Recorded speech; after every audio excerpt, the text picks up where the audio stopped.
예, 수업 시작하겠습니다. 오늘 8장인데요. 8장, 교과서 8장을 좀 펴봅시다. 교과서를 빠른 속도로 스크린을 좀 하고 그 다음에 문제를 풀고 이렇게 하겠습니다. 교과서를 꼼꼼하게 이번에 1순환까지 지난번에 예비순환에 한 번 혹은 두 번씩 읽었다면 1순환에 또 한 두 번 읽으면 이제 교과서 내용들이 거의 다 파악이 되고 나중에 단권을 할 수 있는 그런 어떤 실력이 돼요. 그래서 예습할 때 한번 보고 수업 시간에 한번 보고 그러면 아니면 예습이 안 되면 수업 시간에 한번 보고 복습할 때 한번 보고 이렇게 하여튼 두 번은 보겠죠. 맞죠?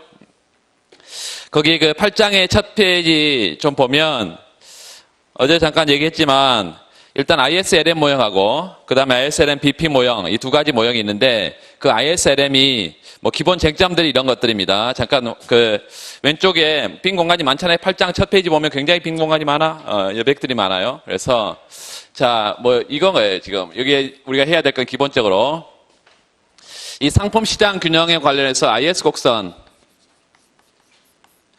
이 IS 곡선은 상품 시장 균형식인데 기본적으로 IS 곡선이 어디서부터 도출되냐면 케인즈의 생산물 시장 균형, 소득 지출 모형에서 도출된다. 두 번째는 IS 곡선의 기울기가 뭘로 구성되어 있느냐, 우리 수식으로 다 알아내야 되고 수식으로 그래야 지금도 계속 나오고 있습니다. IS 곡선 기울기, LM 곡선의 기울기에 관한 쟁점들이 계속 나와요. 두 번째는 LM 곡선도 마찬가지예요. LM 곡선이 어떻게 도출되는지 그리고 LM 곡선의 기울기는 어떻게 생겼는지 뭐에 영향을 받는지 세 번째는 ISLM의 동시균형 상품 화폐 시장의 ISLM 균형 ISLM 모형에서 상품 화폐의 동시균형 우리가 보고 그 동시균형에서 정책들을 봅니다. 어제 우리가 재정정책 좀 봤었는데 재정정책이 굉장히 중요한 것이고 재정정책 그리고 두 번째 화폐정책 이런 것들을 보는 게 이 재정정책에서는 굉장히 많은 쟁점들이 있어요. 가장 중요한 것은 이 정부 지출을 변화시켰을 때 소득에 얼마나 영향을 주냐. 이 승수가 가장 중요한 것이고 승수, 멀티플라이어 이펙트, 이 승수라는 거요. 그래서 정부 지출 승수, 뭐 균형재정 승수, 그리고 조세를 변했을 때 조세 감면 승수, 뭐 이런 것들, 이 승수가 굉장히 중요하고. 두 번째는 이 정부 지출은 조세 변화를 포함한 재정정책이라는 얘기입니다. 재정정책이에요, 지금. 물론 정부 지출 자체에 조세가 포함됐다는 얘기는 아니고, 재정정책을 대표하는 변수로 정부의 구매 변화, 이걸 우리가 써놓은 것 뿐이에요. 자, 승수가 가장 중요하고, 두 번째, 오늘도 계속 보겠지만 문제에서 재원 조달 방식. 정부 지출 재원을 뭘로 조달하느냐, 명목 재정적자라는 게 있었다는 했죠? G-T 명목 재정적자는 뭘로 구성되어 있어? 델타 B 플러스 델타 M 플러스 해외 차입 어제 했었죠. 복습을 잘 했을 거예요. 재원 조달 방식에 관한 얘기. 그리고 기본적으로 이 재정정책요, 정부 지출 요 재정정책요, 정부 지출 이거의 변화와 T 이 조세 요거의 변화. 뭐 포괄적으로 볼 수가 있어요. 정부 지출 증가하고 조세 감면 정책의 효과 뭐 이런 것들을 비교할 수가 있고 정부 지출 감소, 조세 증가 이거의 효과 뭐 이런 것들도 볼 수 있고 그래서 기본적으로 뭐 좋은 거 있으면 그 옆에 떨어뜨려놔요. 내가 주소로 갈 테니까 조교가 수업에 도움을 줘야 되는데 자. 그래서 여기에 이제, 여기 문제도 보면 어제 제가 문제 오늘 풀어 오라오는 문제 중에 거의 대부분이 요거에 재정정책에 관한 문제. 거의 대부분이 재정정책에 관한 문제예요. 그래서 재정정책에 굉장히 문제가 많아, 기출들이. 통화정책도 볼 건데, 통화정책에서 제일 중요한 것은 요 LM의 기울기와 관련해서 유동성 함정이라는 게 있어요. 그래서 여기서는 유동성 함정이라는 게 제일 중요하고 유동성 함정 자체가 중요한 게 아니라 이 함정은 LM의 기울기 쟁점에서 나오는 것이고 여기에서 통화정책의 효과가 있냐 없냐 이렇게 정책 효과 유동성 함정과 정책 효과 이게 제일 중요한 것인데 이번에 입법고시 나왔죠. 그래서 유동성 함정에서 이 통화 정책과 양적 완화 정책이 이번에 입법고시에서 나왔고 뭐 계속 나올 거라고 다 그랬잖아요. 그래서 다 예측한 게 나옵니다. 그래서 이거에 대해서는 얘기를 지금 이제 8장에서 좀 얘기를 하고 빠른 속도로 교과서를 스킵하고 필요한 것들은 또 그래프도 그리고 확인하고 하겠습니다. 219페이지를 보시면 219페이지. 거기 그 GDP 8-1 보면 GDP의 총 수요 측면이 있고 총 공급 측면이 있는데 총 수요 측면에 생산물 시장에다가 IS 써놓고 화폐 시장에다가 뭘 써놓고 LM 써놓고 외환 시장에다 BP 써놓고 이 생산물 시장 균형식 여러분 아시나요? 다 아시죠? 그 생산물 시장 균형식. 거기 옆에다가 한번 수식 한번 써봐요. 생산물 시장 균형식 첫 번째 생산물 시장에 관한 거네요. IS에 관한 거네. IS는 뭐죠? 생산물 시장을 균형시키는 어떤 평면이죠? 이자율과 소득 평면이니까 소득과 이자율의 조합이죠. 그래서 IS 곡선이 이렇게 생겼어. IS 곡선은 Y 이퀄 소비가 Y-T 가처분 소득의 증가함수 플러스 투자는 이자율의 감소함수 정부 지출은 외생으로 주어져 있다. 이건데 그래서 처음 나와 있는 것은 지금 이 투자 함수에 관한 일부 얘기가 지금 나와 있습니다. 첫 번째 투자 얘기를 좀 하겠어요. 219페이지 보면 투자와 이자율이 있는데 거시경제학에서 투자란 밑줄 투자 여러분 투자를 아직까지도 뭐 자산 투자, 주식 투자 이런 거 헷갈리는 사람이 있어. 그거 헷갈리면 안 되죠. 여기에 투자, 그 실물 투자입니다. 실물 투자. 투자란 기업이 생산 능력을 향상시키기 위해서 생산 설비 등 자본재를 구입하는 행위다. 자본재, 자본시설을 구입하는 행위예요. 투자는. 주식 사는 거 아니에요. 기업이 투자를 하는 이유는 투자로부터 장래에 일등한 뭐가 수익이 기대되기 때문인데 중요한 것은 많이 투자하면 좋냐. 투자는 기본적으로 또 비용이 들어서 그 밑줄 봅시다. 기업은 투자로부터 예상 수익 밑줄, 투자 비용 밑줄 이 두 가지를 비교해서 적정한 투자 규모를 결정할 거라는 거예요. 자 그러면 아래 단락은 투자 수익과 투자 비용에 영향을 주는 요인들이 뭐가 있냐. 첫 번째 거기 투자 비용을 결정하는 요인 가운데 가장 중요한 것은 이자율이다. 별표.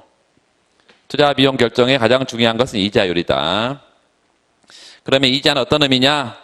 일단 예를 들어서 기업이 은행으로부터 돈을 빌려서 차입해서 투자를 한다고 하면 밑줄 그 차입 자금의 이자 비용을 이자율이 결정한다.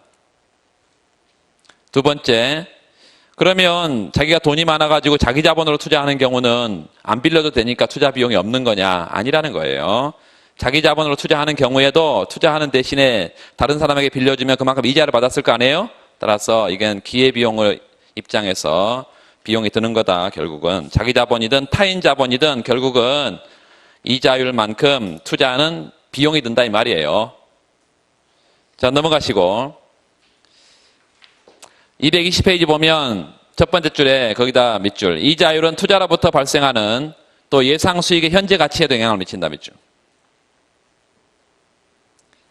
지금 내가 투자했을 때 지금 100만 원을 벌어들이는 게 아니라 다음 달에 100만 원을 벌어들인다면 다음 달에 100만 원과 지금 100만 원은 같은 100만 원이 아니라는 거죠. 예를 들어서 이자가 10%면 거기 쭉 나와 있죠. 읽어봤죠? 이자가 10%면 다음 달에 100만 원은 지금 현재 가치로 하면 얼마예요? 90.9만 원. 90만 9천 원. 그렇죠? 90만 9천 원. 기본적으로 그 뒤에 나와 있는데 중요한 것은 뭘로 나눈 거예요? 100만 원을 1.1로 나눈 거지. 10%니까. 그래서 거기 이자가 어디에 들어가? 1 플러스 R로 분모에 들어가는 거지. 이자율이 상승하면 어떻게 돼요? 현재 수익의 현재 가치가 미래 수익의 현재 가치가 어떻게 떨어지는 거지. 따라서 예상 수익의 현재 가치에도 영향을 미친다는 것을 우리가 쉽게 알 수 있고 그 단락의 제일 밑에 밑줄. 결국 이자율이 상승하면 미래에 발생하는 예상 수익의 현재 가치는 떨어진다. 그래서 다른 조건이 일정할 때 밑줄 투자 비용이 증가하거나 예상 수익의 현재 가치가 감소하면 투자는 줄겠죠. 비용 많이 들면 투자 적게 하고요. 두 번째, 내가 투자해봐야 별로 수익이 별로 크지 않아. 그러면 당연히 투자 적게 하겠죠. 그 예상 수익의 현재 가치에 가장 크게 영향을 주는 것은 뭘까요? 내가 투자를 했을 때, 투자를 한다는 것은 공장 하나 짓는 거야. 공장이 열심히 일을 잘해서 잘 돌아서 물건을 잘 만들어내야 내 투자한 보람이 있겠죠? 그게 투자의 수익이죠. 투자의 예상 수익이야. 그게 자본의 뭐라고? 한계 생산성이다. 자본의 한계 생산성. 공장이 잘 돌아가는 게 뭐라고요? 자본의 한계 생산성이다. 이것이. 그 밑에 박스에 투자의 한계 효율법이라는 게 있는데요. 투자의 한계 효율법, 이거 알아둬야 됩니다. 여러분, 나중에 이런 것들이 이게 다 한꺼번에 나와버리니까 이게 지금 골치 아픈 거야. 이 투자 이론 가면 나중에 따로 이렇게 정리되어 있고 막 이렇게 돼야 되는데. 그래서 내용 자체는 굉장히 좋습니다. 케인즈는 일반 이론에서 투자는 밑줄고 있어요. 투자는 이자율 영향을 받는다고 안 받는다고 케인즈는 별로 안 받고 고전학파와는 달리 기업가의 주관적인 기대 수익률, 이 한계 효율에 영향을 받고 또 그 기회비용인 시장 이자율과 일치하는 수준에서 투자가 체력 투자가 결정된다는 투자의 한계 효율법을 주장했다. 그게 주관적인 기대 수익률 밑줄. 객관적인 이자율이 아니라 주관적인 기대 수익률. 이걸 투자의 한계 효율 이렇게 말하고 이걸 뒤에 내부 수익률이라고도 말합니다.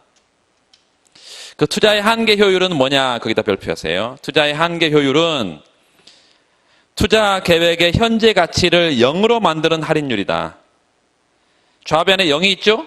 CK는 뭐예요? 그 밑에 나와 있는 것처럼 투자 비용입니다. 그리고 RT 플러스 1, RT 플러스 2, RT 플러스 3 쭉 나와 있는데 뭘로 할인했어요? 로 값으로 할인했죠?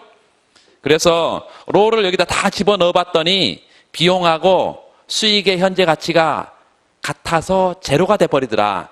그걸 제로로 만들어주는 할인율 값, 이걸 로 값을 내부 수익률, 투자의 한계 효율 이렇게 부른다. 이해되시죠? 이자율 아니에요. 그래서 투자의 한계 효율은 투자 비용과 기업가의 주관적 평가에 따라 결정되는 예상 수익, 이거에 의해서 결정된다 이 말이에요.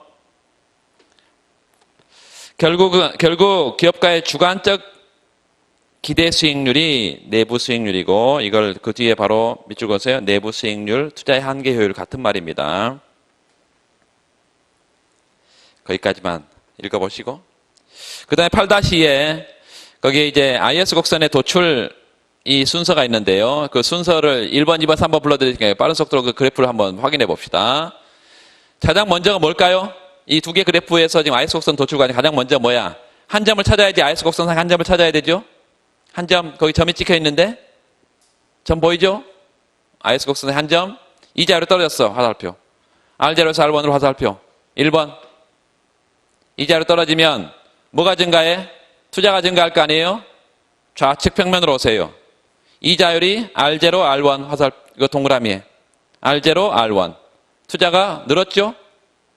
그래서 총수요소의 상방 이동했죠? 3번.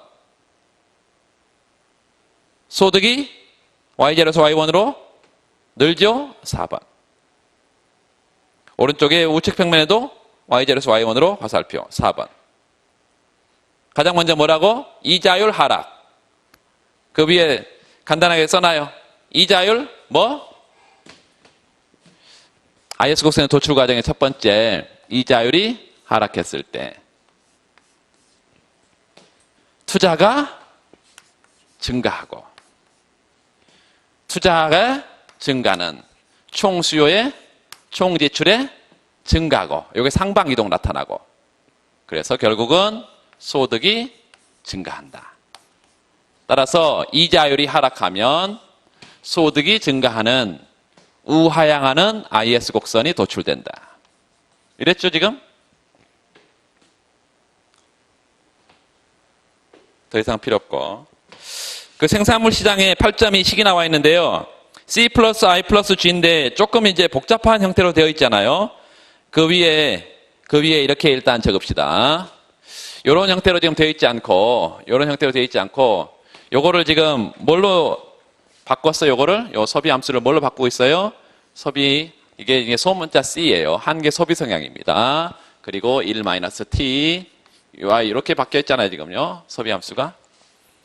어제 비례세, 정액세 얘기했어. 이건 정액세고, 여기 비례세. 소득에 비례하는 비례세. 여기 투자가 어떻게 또 바뀌어 있어요? 투자는 이자율의 영향을 받는 것과 받지 않는 걸로 나눠져 있어. 이자를 받지 않으면 이걸 독립투자라고 말하고, 독립투자. 독립투자. 그리고 이자율의 감소함수인 투자. 이자율이 증가하면 여천치 값이 떨어져 버렸지. 마이너스를 붙였으니까. 유발투자. 그래서 기본적으로 이자율 변화에 따른 투자가 있고, 그 다음 독립투자가 있는데, 사실은 유발투자라는 개념을 여기다는 잘 안 쓰는데, 이 투자가 변했을 때 총수요가 변하고 소득이 변하면 소득이 증가하면 또 투자가 증가하는 뭐 이런 형태의 이제 유발투자도 또 생각할 수 있는데, 이건 전혀 지금 그런 건 고려하지 않고 있습니다. 독립적인 투자하고, 그 다음에 이자율 변화에 따른 투자. 두 가지. 그래서 IS 이렇게 쓸 수도 있고, 두 가지 형태로 모두 아무렇게나 쓰고 됩니다. 거의 8.2에 C가 0과 1 사이 값이라는 게 뭐예요? 한계 소비 성향이 0과 1 사이 값이죠. 한계 소비 성향 써놓고. T는 뭐예요? 세율이죠. 세율. 세율이 0과 1 사이 값. 내가 소득이 100만 원 벌었는데 정부가 100만 원 다 걷어가 버린다. 세율이 1이죠. 그런 경우는 없으니까. B는 뭐죠? B가 뭐라고?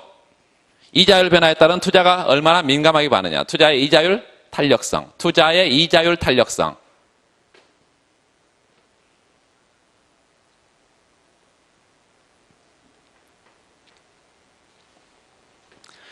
투자의 이자율 탄력성. 뭐가 독립변수고 뭐가 종속변수예요? 투자가 종속변수고 이자율이 독립변수고, 이자율 변화에 따른 투자 변화, 이 얘기예요. 수요의 가격 탄력성. 뭐가 종속변수야? 수요가 종속변수. 가격이 독립변수. 가격이 1% 변했을 때 수요량이 얼마나 민감하게 반응하냐. 자, 221페이지 그 제일 밑에 단락에 보면 거기 8.2식에서 내생 변수는 소득과 이자율이다 별표. 내생 변수는 소득과 이자율이다. 그래서 기본적으로 수직축에, 수평축에 있는 변수는 내생 변수라는 거예요. 내생 변수. 그 말은 결과 변수라는 거죠. 안에서 뭐가 움직이면 그 결과로 이자율과 소득이 변한다는 얘기예요. 그래서 반드시 최종적으로 그래프 설명은 뭐가 설명해야 된다? 이 내생 변수가 어떻게 변하는지 설명을 해야 돼. 자, 220페이지 넘어가 보시면, 자, IS 곡선의 왼쪽에 지금 이 책이 좋은 게 좌측에 뭔가 이렇게 자꾸 좌우에 표시가 되어 있는데, 그거 여러분 다 기억을 해야 됩니다. 여러분 안 그러면 이거 다 원래 서브노트 여러분 해야 되는 것들이에요. 다 해놨잖아 지금. 그러니까 그것들만 자주 보고 이제 나중에 빠른 속도로 책을 읽을 때 그 좌우편에 있는 것만 보고 넘어가면 그 책을 다 아는 걸로 여러분 가운데 밑줄을 좀 긋고 하면, 이거 아주 빠른 속도로 여러분 책을 한 권을 다 읽을 수가 있어. 하루에 다 읽어야 돼. 다 읽어야 된다니까요. 그러니까 이게 처음에 하루에 다 못 읽지만, 한 달에 읽었던 거를 2주에 읽고, 2주에 읽었던 것을 1주에 읽고, 뭐 이런 식으로 이렇게 줄일 수가 있어야 되는데, 그걸 계속 줄이는 것은 이제 여러분이, 연필로 밑줄을 긋고, 그 다음에 볼펜으로 긋고, 더 중요한 데는 하이라이트로 하고, 처음에는 가능하면 하이라이트 쓰지 마세요. 나중에 책을 바꾸고 싶어. 뭐야, 쓸데없는데 다 이렇게 밑줄이 그어졌고, 막 이런. 그 8.3 보면 이제 IS 곡선의 기울기에 나와 있는데, 기울기. 여기 보니까 이렇게 생겼잖아요, 지금. 이게 지금 IS 곡선이 다시 한번 써보면 이렇게 생겼어. Y는 여기가 C, Y, 마이너스 CT 바, 플러스 I 바, 마이너스 BR. 이렇게. 그리고 정부 지출은 이렇게 생겼어요. G 바, 이렇게. 어떤 평면이기 때문에, 어떤 평면이에요? RY 평면의 IS 곡선이기 때문에 수직축으로 이걸 정리를 하게 되면, 여기 수직축 뭘로 정리를 해? R로 정리를 하게 되면, 일단 요거 소득이 1-CY고요. 마이너스 CT 바 플러스 I 바 플러스 G 바 마이너스 BR. 이렇게 해서 요 R로 최종적으로 바로 정리를 하게 되면 나머지는 다 좌변으로 보내면 되겠죠. 우변으로 보내든지 뭐. 마이너스 뭘로 나눠요? B로 나눠요. B로. 1-C y가 되고 뭐 있겠죠? b분의 1 뭐 있겠어 여기. 우리 관심사는 얘가 기울기. 기울기가 어떻게 생겼어요? 마이너스 b분의 1 마이너스 c 이렇게 생겼다 이것이에요. 기울기가 여기 수직축 여기가 수평축 그래서 수직 수평의 평면에 기울기가 b분의 1 마이너스 이렇게 생겼는데 B 투자의 이자율 탄력성 C 소비의 한계 소비 성향에 영향을 받는다 이것입니다. IS 곡선의 기울기는 자 그래서 여러분 앞으로 이렇게 쓰세요. IS 곡선이 상품 시장 균형식인데 상품 시장 균형을 달성한다는 조건 하에서 상품 시장 균형을 달성한다는 조건 하에서 소득의 변화에 대해서 이자율이 얼마나 민감하게 반응하냐. 여기 IS 곡선의 기울기를 표시하는 수식입니다. 그래서 마이너스 b분의 1 마이너스 c 이렇게 쓰면 그럴듯해 보여요. 얘가 뭔가 아는구나. IS 곡선의 기울기는 뭐 이렇게 한글로 쓰지 말고 이렇게 써놓으면 뭔가 그럴듯해 보인다 이거예요.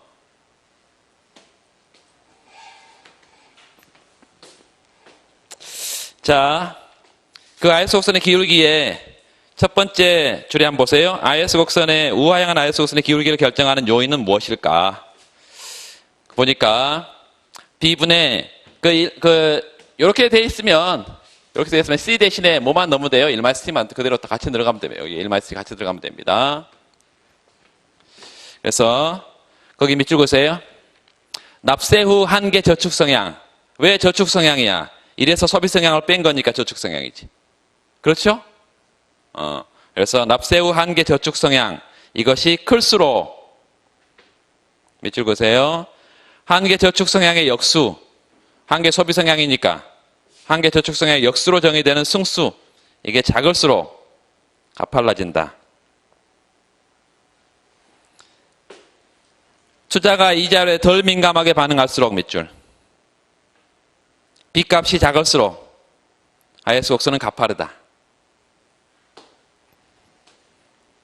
그래서 기본적으로 지금 투자가 작을수록 이랬어요. B가 작을수록 이렇게요. 요게 작을수록 전체 값은 커지고요. 요게 작을수록 전체 값은 요게 커지죠. 뭐를 제외했을 때? 요 마이너스 값을 제외했을 때. 그렇죠? 응? 그래서 기본적으로 IS 곡선의 기울기에 관해서는 이런 수식이 그래프가 나와 있는데 이렇게 나와 있죠. 지금 이렇게 완만한 것과 가파른 것 이렇게 두 개가 나와 있는데 최초의 이자율 수준에서 이자율이 뚝 떨어졌을 때 이렇게 이자율이 R0에서 R1으로 뚝 떨어졌을 때 여기까지 소득이 증가하냐 아니면 여기까지 소득이 증가하냐 A점에서 B점으로 가냐 B'점으로 가냐 에 따라서 IS 곡선이 기울기가 어떤 형태냐라고 볼 수가 있는데 똑같은 이자율 하락에 대해서 투자가 증가하는데 투자 증가에 따라서 소득이 여기까지 증가하는 경우가 있고 여기까지 증가하는 경우가 있다 지금. 그래서 이렇게 증가하는 경우 여기까지 지금 증가하는 경우 두 가지가 있는데 완만한 경우 이게 어떤 경우예요? 또 탄력적인 경우죠. 탄력적인 경우 이게 훨씬 더 큰 폭의 소득 증가를 가져온다. 작은 경우, 큰 경우 이렇게 해서 완만한 경우는 물론 작은 것이고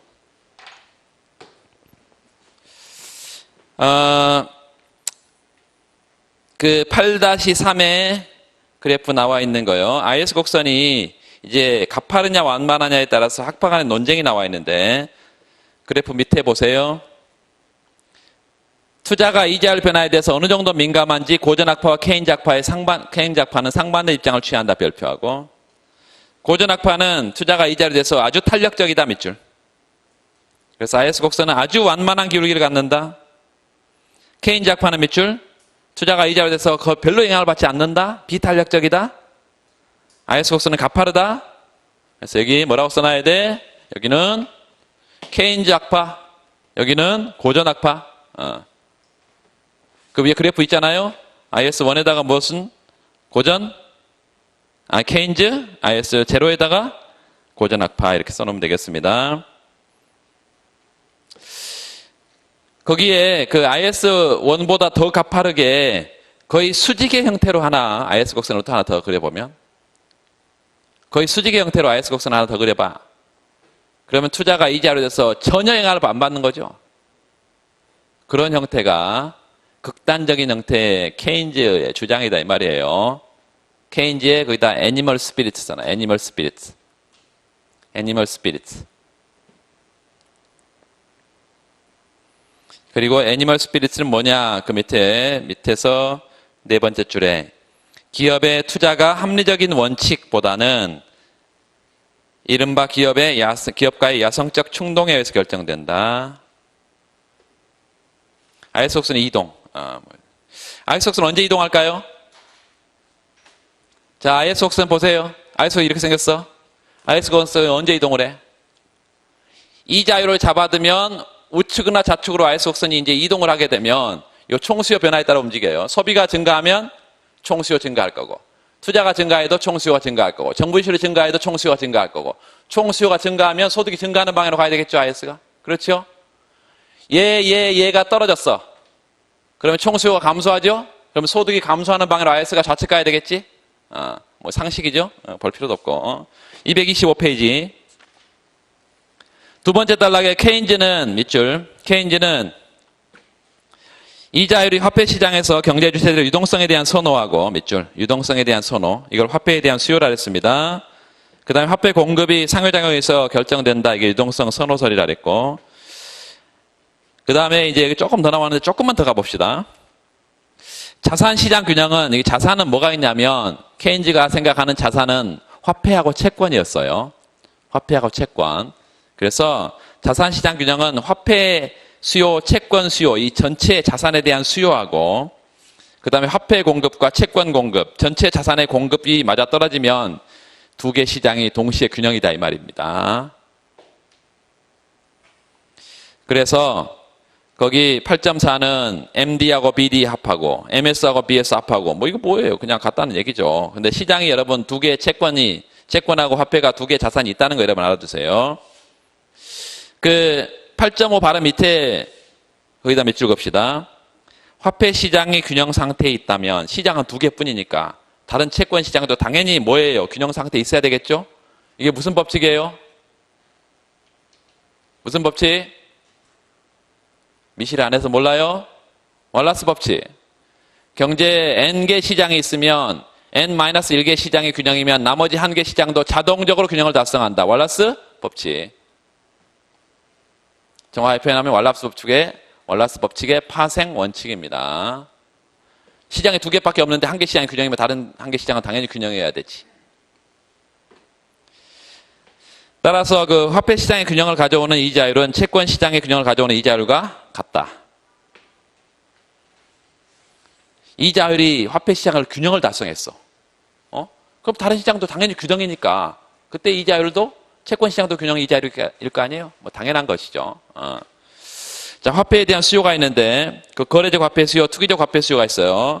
그 거래적 화폐 수요에 밑줄 그으시면 거래적 화폐 수요는 뭐라고요? 재화나 서비스를 나중에 구매하기 위해서, 지출하기 위해서 보유하는 화폐. 이걸 거래 목적의 화폐 수요다. 일반적으로 거래 목적의 화폐 수요는 부자가 돈이 많고 돈이 많은 사람들이 더 많은 거래를 하겠죠. 돈도 없는데 무슨 거래를 하겠어요. 그러니까 기본적으로 부자가 소득이 많은 사람들이 더 많은 거래를 위해서 거래 목적의 화폐 수요를 더 많이 갖고 있을 것이다. 따라서 소득의 증가함수다. 거기 밑줄. 소득의 증가함수다. 거래적 화폐 수요는 소득의 증가함수다. 자, 투기 목적의 화폐 수요 여기다 별표하고 여러분 잘 읽어보세요. 투기적 화폐 수요 굉장히 중요합니다. 케인즈는 사람들이 밑줄 그세요.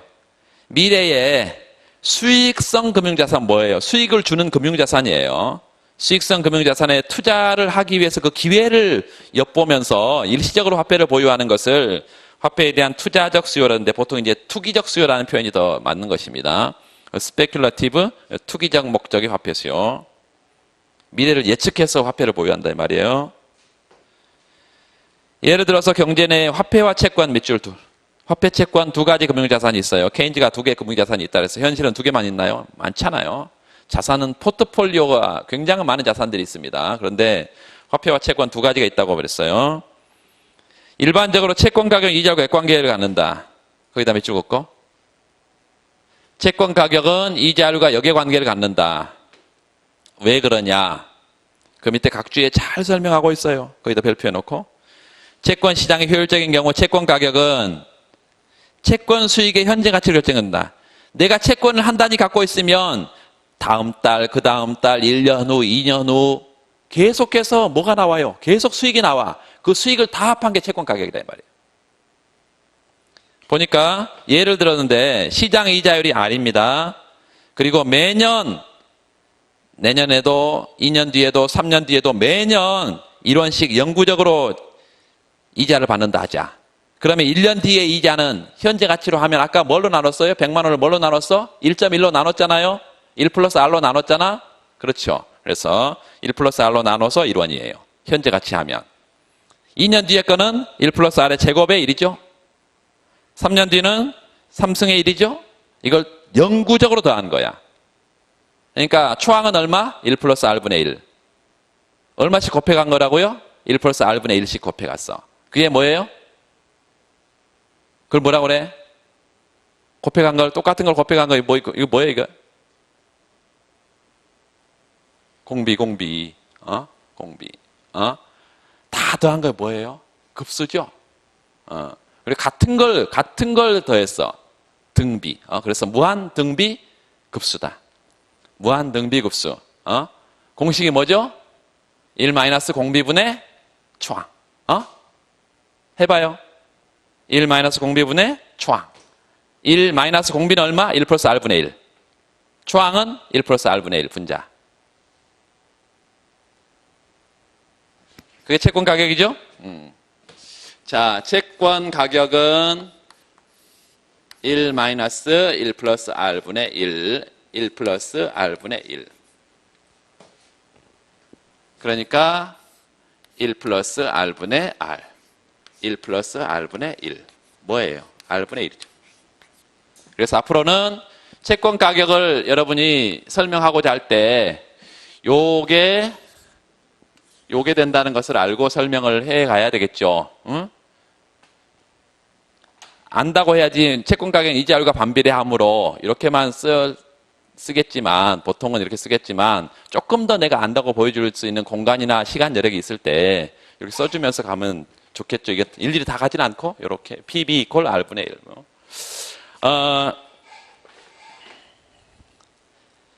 자, 227페이지 보면 제일 중요한 게 지금 첫 번째 줄에 나와 있는데 경제에는 항상 정상 이자율이라는 게 존재한다. 그래서 이자가 지금 0%면 누구나 이게 정상이 아니라고 생각하는 거죠. 그래서 앞으로 이자는 올라갈 거라고 생각할 거고. 근데 이자가 마이너스 값이 될 수가 없다는 게 여러분 은행 이자는 마이너스 값이 될 수가 없습니다. 은행에 돈 맡겼는데 10,000원 맡겼더니 다음 달에 와 9,000원 줄게. 아무도 안 맡기겠죠. 그러니까 기본적으로 명목 이자는 마이너스 값이 없어. 근데 실질 이자는 물론 물가 상승에 따라서 마이너스 값이 존재할 수 있습니다. 지금 그러면 뭐 ECB나 일본이 마이너스 정책 금리를 쓰고 있다는 것은 어떤 의미일까요? 정책 금리가 마이너스야. ECB는 유럽중앙은행은 마이너스 0.3%예요. 일본이 마이너스 0.5%야. 그러면 은행에 돈 맡기면 이자를 내면서 맡겨야 된다는 건가요? 이거는 이제 정책금리야. 누가? 시중은행이 중앙은행에 돈 맡길 때 말이에요. 그러니까 시중은행이 중앙은행에 돈 맡길 때 그 창고 비용을 내야 된다는 얘기예요. 그러니까 맡기지 말란 얘기지. 그럼 뭐 하란 얘기야? 시중에 대출해 주라는 얘기예요. 그래서 일본과 지금 다른 스웨덴이라든가 ECB라든가 거의 유럽의 국가들이 지금 마이너스 정책 금리를 쓰고 있습니다. 그 마이너스 정책 금리는 내수 부양책이에요. 하여튼 중요한 것은 지금 경제 내에 정상 이자율이라는 게 있는데 현실 이자율의 밑줄, 거기에 항상 복귀하려는 성질을 갖고 있다. 다음 단락 보세요. 이자율이 굉장히 낮다, 밑줄. 그러면 이자율이 낮으면 채권 가격은 높다, 이 말이죠. 그렇죠. 그래서 사람들은 곧 이자가 오르고 채권 가격은 떨어질 걸로 예상한다. 그러면 지금 채권 사야 돼? 아니면 나중에 사야 돼? 항상 값이 쌀 때 사야 수익률이 높잖아요. 그러니까 나중에 지금 채권 가격이 높은데 뭐하러 지금 사? 나중에 사야지. 그럼 지금 뭐 가져야 돼? 화폐 가져야 되지. 그렇죠? 그러니까 미래의 채권을 갖기 위해서 지금 화폐를 갖는 게 뭐라고? 투기 목적의 화폐 수요다. 이자가 낮을 때, 채권 가격이 높을 때 뭘 산다고요? 화폐를 사. 채권을 사는 게 아니고. 그래서 쭉 거기에 자본 손실을 볼 수도 있고 뭐 자본 이득을 볼 수도 있고 뭐 이러는데 채권을 가짐으로써 내가 채권은 항상 수익도 있지만 리스크가 있잖아요. 이게 자본 손실 가능성. 그래서 이 두 가지를 잘 고려해서 중요한 것은 그거예요. 이자율이 오르고 채권 가격이 떨어질 걸로 예상을 하면 사람들이 거기 밑줄 그으세요. 현재는 채권 팔고 화폐를 보유하고 있다가 나중에 이자율 높아지면 이자율 거기다 수익률 써놔요. 채권 수익률. 채권 수익률 높아지면 채권 가격이 떨어지면 채권을 구입하려고 한다. 현재의 채권 받아서 화폐를 보유하는 것을 투기 목적의 화폐 수요라고 부른다. 그래서 그 8.7에 보면 투기적 화폐 수요는 이자율의 감소함수인데 거기 앞에 또 L바라는 게 있네요. 아까 8.6에도 위 앞에 L바라는 게 있잖아. 이거는 이제 거래 목적의 화폐 수요도 아니고 이자율에 영향을 받는 투기 목적의 화폐 수요도 아닌 그런 화폐 수요가 있다라고 하고 있는 것인데요. 그게 228페이지 잠깐 넘어가 봅시다. 228페이지. 거기 8.8에 별표를 하고 P분의 MD의 동그라미. P분의 MD는 실질 화폐 수요예요. 요게 KY 거래 목적, HR 투기 목적. 앞에 L바라는 게 있네. L바는 이런 소득과 이자로 영향을 받지 않는 화폐 수요예요. 그 밑에 바로 나와 있어. L바는 LT바, LS바, 다시 말하면 거래 목적, 투기 목적의 화폐 수요 중에 소득과 이자율 이외의 요인들에 의해 결정되는 독립적인 화폐 수요다. 이게 왜 중요하냐면 예가 나와 있는데요. 대체 거래 수단의 발달에 따른 화폐 수요 증감을 이걸로 표현할 수 있기 때문에 그 대체 거래 수단은 뭐야? 왼쪽에 나와 있는 신용카드, 직불카드 이런 게 보급이 점점점 늘면 전자화폐 이런 게 보급 늘면 화폐 들고 다닐 필요가 없잖아요. 그러니까 신용카드가 직불카드가 많이 보급이 되면 될수록 화폐에 대한 수요는 주는데 그 화폐 수요 감소를 요 L바의 감소라고 표현한다 이런 얘기입니다. 이해되시죠? 화폐 공급이 나와 있는데요. 화폐 공급이 거기 기호도 별로 좋지도 않고 나중에 화폐 시장 가서 화폐 공급의 그 외생성 내생성은 그 232페이지 일단 화폐 공급의 외생성 내생성 거기에 뭐라고 적어두냐면 유동성 선호설에서 화폐 공급 곡선의 형태 유동성 선호설에서 화폐 공급 곡선의 형태 그게 첫 번째 1번이에요. 무슨 얘기예요? 우리가 유동성 선호설에서 화폐 공급 곡선은 이자율 영향을 받아 안 받아? 안 받잖아요. 수직이었어. 그런데 화폐 공급이 외생일 때만 그렇고 내생이면 우상향합니다. 두 번째 2번 LM 곡선의 기울기. LM 곡선의 기울기.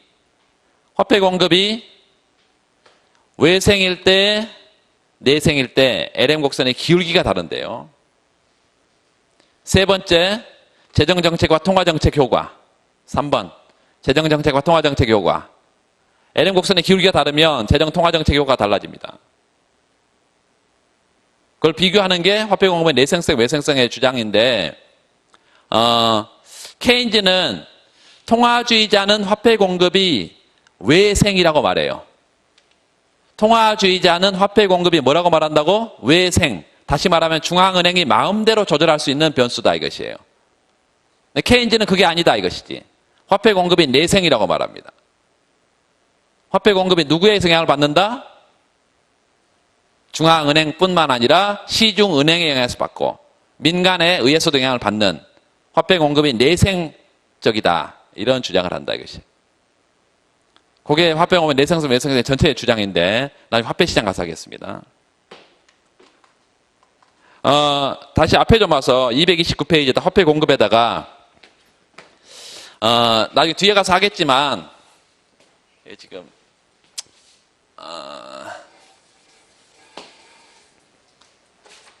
LM을 가기 전에 지금 뭐 그런 얘기들 하고 있는데요. 화폐 수요 얘기하고 있는데 자 먼저 LM 곡선은 화폐 시장 균형이잖아요. 화폐 시장 균형. 화폐 시장 균형은 화폐 수요 공급이 맞아 떨어져야 균형이지. 그래서 먼저 여기 화폐에 대한 수요 얘기하고 있고 그 다음에 화폐에 대한 공급 얘기도 할 텐데 공급, 수요 공급. 사실은 뭐 이제 화폐 수요 공급을 별도로 얘기하고 그냥 LM은 LM 자체로 ISLM 자체로 설명을 했어야 이게 학생들이 보기가 쉬운데 그래서 조금 어려운데 이 장점은 이제 이 책의 장점은 빠진 게 없는 게 장점이고요. 다른 책에는 이제 많이 보충을 많이 해야 된다는 게 이제 문제고 요거는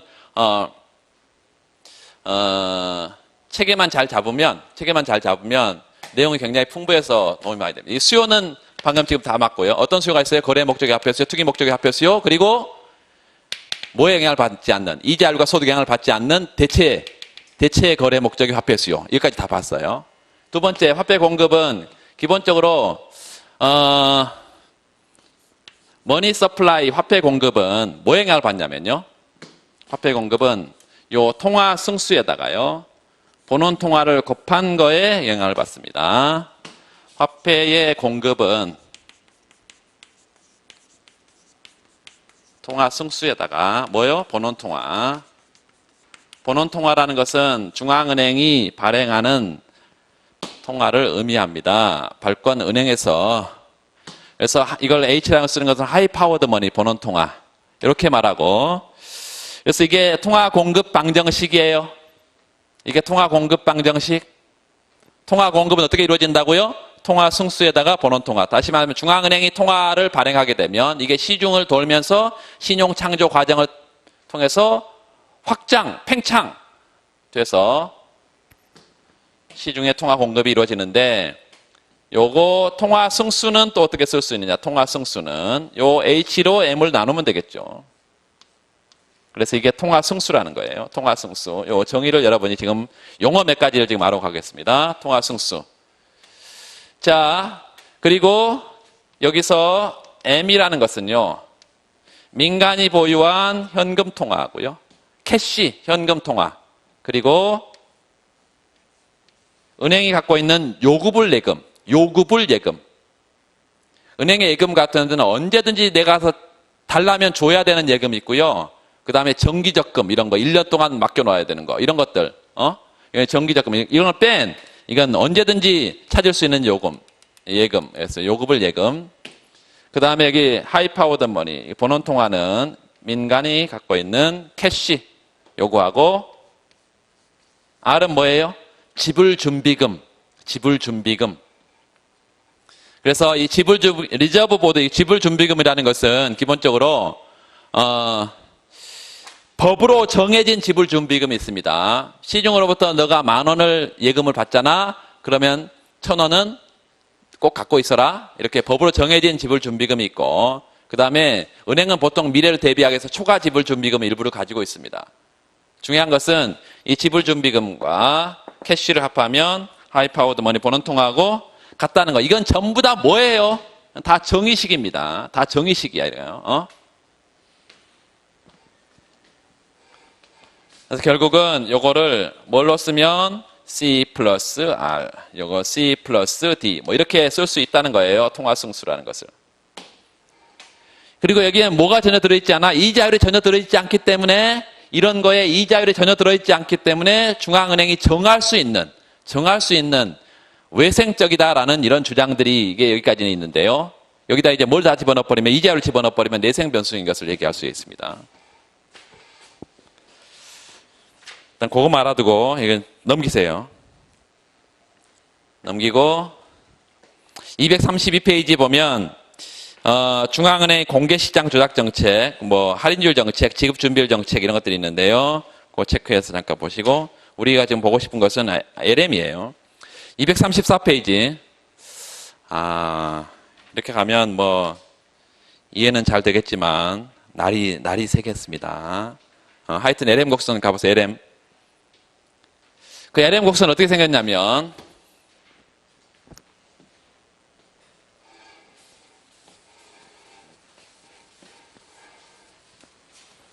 여기 굉장히 중요해요. LM은 이렇게 생겼어.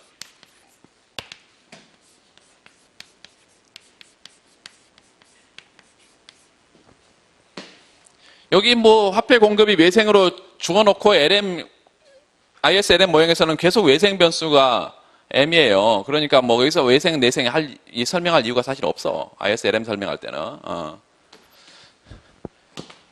여기가 지금 화폐 수요가 거래 목적의 화폐 수요, 투기 목적의 화폐 수요를 이렇게 선형으로 쓸 수 있다는 것을 여러분 다 알 거예요. 이렇게.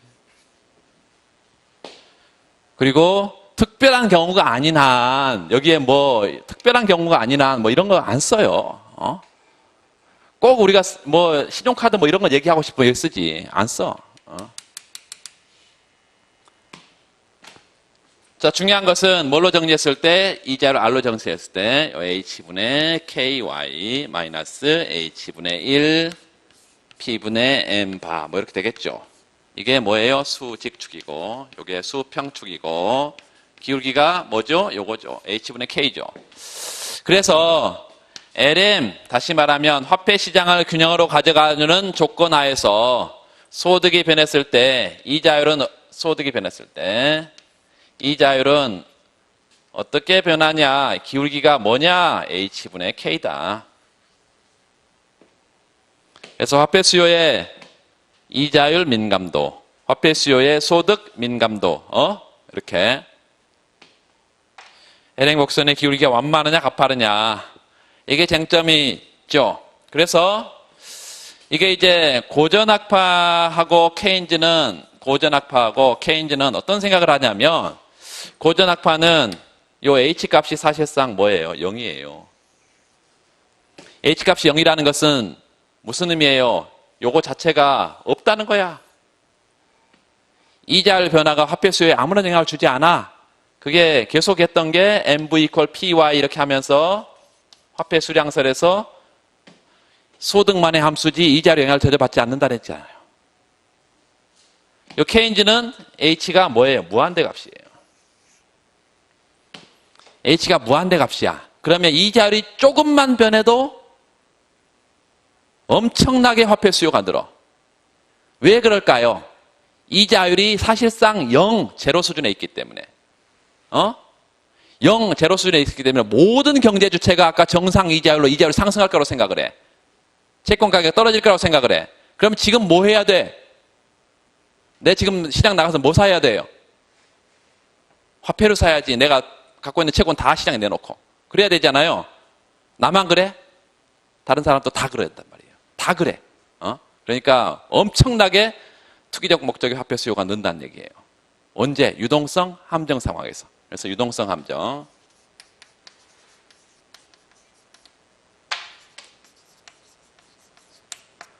이게 가장 중요한 쟁점이다. 기울기에서는 이게 가장 중요한 쟁점이에요. 여기서 H가 크냐 작냐?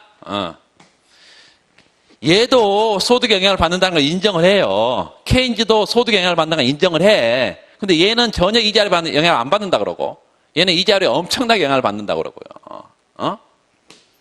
그게 가장 큰 쟁점이다.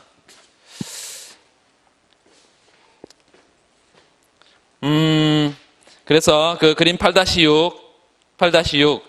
자, 도출 과정을 좀 봅시다. 거기 왼쪽 그래프에서 Y0에서 Y1으로 화살표. Y0 동그라미, Y1 동그라미 하세요. 소득이 Y0에서 Y1으로 늘었어. 그럼 거래 목적의 화폐 수요가 늘잖아요. 그렇죠. 오른쪽 그래프에서 Y0에서 Y1으로 최초의 한 점 있죠. 점점. 아래점, 아래점. R0, Y0 여기 아래점. 여기서 수평의 점선을 쭉 보내가지고 소득이 늘었어. 그럼 화폐 시장에 뭐가 발생해? 초과 수요가 발생하죠. 이자율이 상승하죠. 거의 표정이 뭐 엄청 밝아야 되는데 지금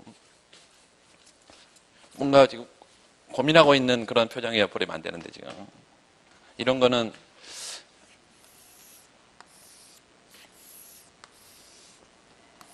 ROI 평면에 여기가 R P분의 M 실질 통화량의 평면에 화폐 공급은 이렇게 외생으로 주어져 있고요.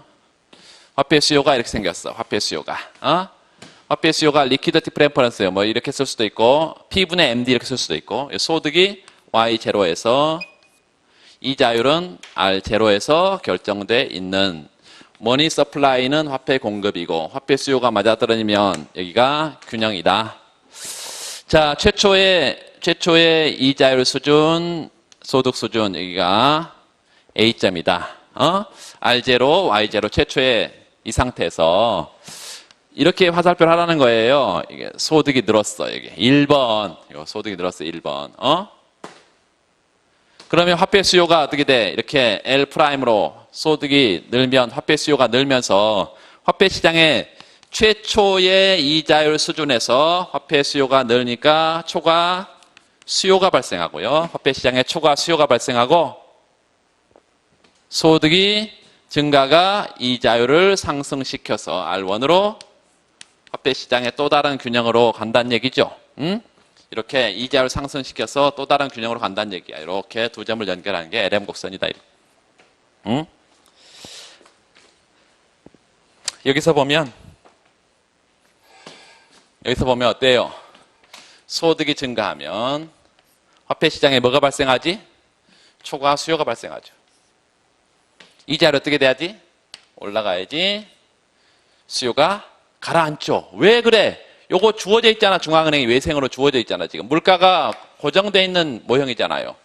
그러니까 화폐 수요가 변하면 화폐 수요 내에서 다 사라져야 돼 이게.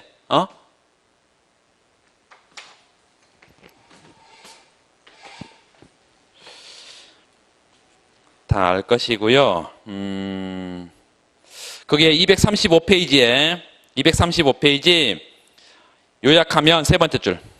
요약하면 화폐 시장 균형식에서 소득이 증가하면 거래적 화폐 수요가 증가하고 투기적 화폐 수요는 떨어져야만 화폐 시장 균형을 이루게 된다. 따라서 투기 목적의 화폐 수요가 감소하기 위해서는 이자율이 상승해야 된다. 우상향한다.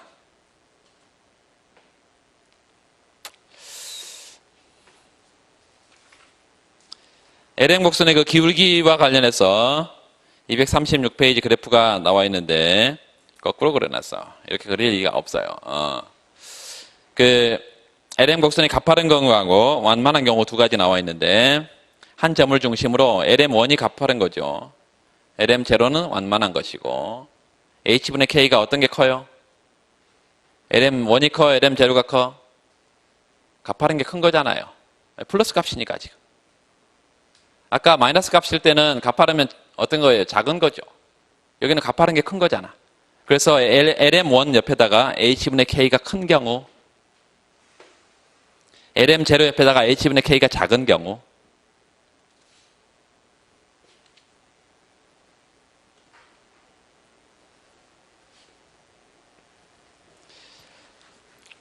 자, 그 다음이 중요합니다. 그 그래프 밑에 별표하고요. 투자적 화폐 수요가 이자율에 대해서 얼마나 민감한지 고전학파와 케인즈가 상반된 견해를 갖고 있다. 자, 첫 번째, 그 투자적 화폐 수요가 거의 존재하지 않는다고 보는 견해는 고전학파다. 거기다가 MV equal PY, 화폐 수량설. 화폐 수요가 이자율 영향을 받지 않는다는 얘기입니다. 그래서 화폐 시장의 균형을 회복하기 위한 소득 수준의 변화가 별로 크지 않다. LM 곡선은 아주 가파르다. 밑줄. 극단적으로는 수직이다. 밑줄. 케인즈 학파는 투기적 목적의 화폐 수요가 당연히 존재하고 계속 이제 얘네들은 비판을 하는 건데, 고전학파가 왜 투기 목적의 화폐 수요를 생각 안 하냐, 니네들. 이렇게. LM 곡선의 기울기가 매우 완만한 형태라고 주장하고, 극단적으로는 이자율이 너무 낮아서 밑줄. 제로금리. 이자율 사실상 0이다, 0.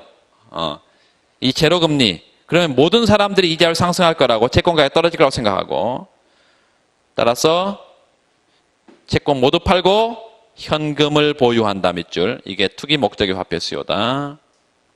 투자적 화폐 수요가 무한히 증가해서 거기다 밑줄 긋고 H가 무한대 값이다. 그랬을 때 LM은 수평이다. 이게 유동성 함정 상황이다. 그 옆에 유동성 함정 파란색으로 나와 있는 거 체크해서 암기를 하시면 되겠습니다. 나중에 문제를 풀면 다 나와요. LM의 이동 요인. 자, LM의 이동 요인은 뭘까요? 요게 수직축, 수평축의 기울기고요. 요 이동 요인이죠. 여기에 박스를 쳐서 이동 요인. 요 이동 요인은 통화량인가요? 아니죠. 실질 통화량입니다. 물가가 변해도 움직이고요. 요 통화량이 변해도 움직인데, 보세요. 통화량이 증가했어요. 그러면 이 절편값이 커져요, 작아져요? 마이너스니까 작아지죠. 작아지죠? 그러니까 LM이 하방으로 가죠. LM이 우측으로 가죠. 그렇죠? 물가가 떨어져도 마찬가지죠.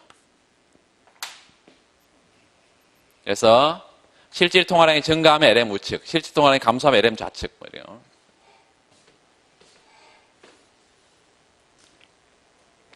그래서 그 237페이지 보면 이번에는 LM이 물가 변동이나 통화량 증감과 같은 외생 변수에 어떻게 반응하는지 분석해보자. 예를 들어서 중앙은행이 통화량에다 동그라미, 통화량 늘린 경우.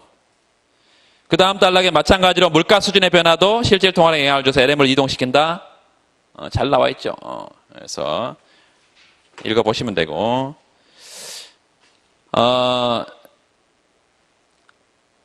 239페이지. 폐쇄경제에 지금 굉장히 욕심이 선생님이 과해. 8.17, 8.18 보면 처음 공부하는 사람들이 이렇게 이런 거 보면 별로 안 좋아하겠죠. 네. 소득세도 지금 비례세 형태로 갖다 놓고 있고, 그 다음에 화폐 수요도 거래 목적, 투기 목적 이외에 다른 대체 거래 화폐 수요도 갖다 놓고 있고, 좀 복잡한 형태로 써놨는데 하여튼 ISLM입니다. ISLM. 그 다음에 오른쪽 가보시면 8.19는 어제 봤던 건데요. 거기 분모에 1-C, 1-T, 1-T의 동그라미, 그리고 비례세라고 써놔. 비례세인 경우에만 1-T가 들어갑니다. 정액세는 1-C만 있어요. 그렇죠? 그 다음에 B 곱하기 H분의 K 동그라미하고 B 곱하기 H분의 K. 이건 뭐죠? 구축효과를 의미합니다. 구축효과. 그래서 구축효과는 뭐에 의해서 결정되네? 결정 요인이 뭐예요? B, 투자의 이자율 탄력성. H, 화폐 수요의 이자율 민감도. K, 화폐 수요의 소득 민감도. 이런 거에 영향을 받는다. 그리고 H분의 K는 뭐예요? 뭐의 기울기지? 뭐의 기울기예요? LM의 기울기잖아요. 그러니까 구축효과는 뭐에 영향을 받는다고? LM의 기울기에 영향을 받는다. 써놔요, 거기다. B는 어디 있죠? B는 어디 있어요? 이 IS 곡선의 기울기에 있잖아요. IS 곡선의 기울기에. 그래서 구축효과는 IS 곡선의 기울기에 영향을 받고 LM 곡선의 뭐에 영향을 받아요? 기울기에 영향을 받는다. 구축효과가 클지 작을지는 ISLM의 기울기가 크냐 작냐 영향을 받는다는 것이에요. LM이 수직이면 이게 수직이라는 게 뭐예요? 이 수직이라는 게 이게 뭐야? 이게 뭐라는 거예요? 아까 그랬잖아. LM 수직이면 고전학파는 H는 0에 가까운 값이다. 0에. 그럼 이게 0에 가까운 값이라니까. 그럼 이게 뭐예요? 무한대 값이다. 이게 무한대 값이잖아요. 그리고 거기에서 구축 효과의 크기가 뭐가 된다는 거야? 무한대가 된다는 거야.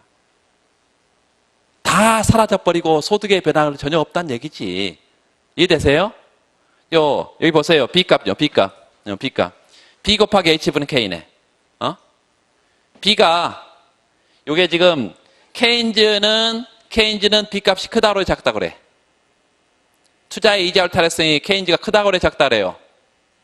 고전학파는 굉장히 크다라고 케인즈는 거의 0에 가까운 값이라고 그러잖아요. B가 0에 가까운 값이라고 그러잖아요. 그럼 B가 0에 집어넣으면 구축효과 있어, 없어? 구축효과가 없잖아요. 그러니까 케인즈는 구축이 없어. 케인즈는 구축에 관심이 없어.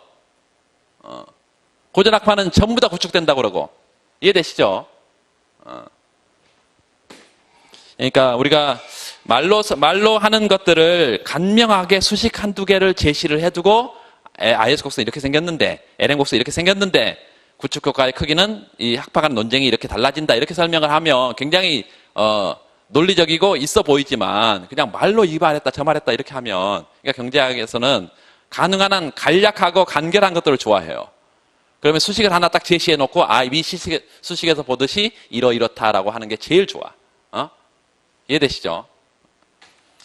8.19는 그런 의미에서 ISLM의 동시균형이고요.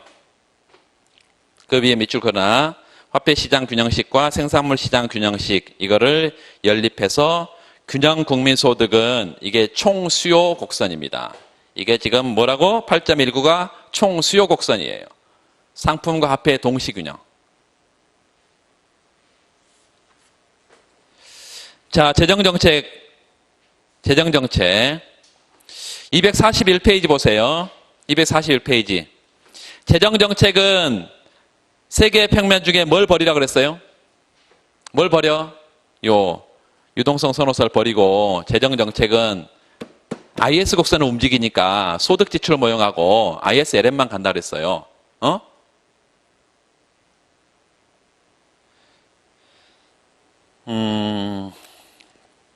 그리고 이제 하나 버리려면 그 총지출 소득 평면이 그대로 있는 게 아니기 때문에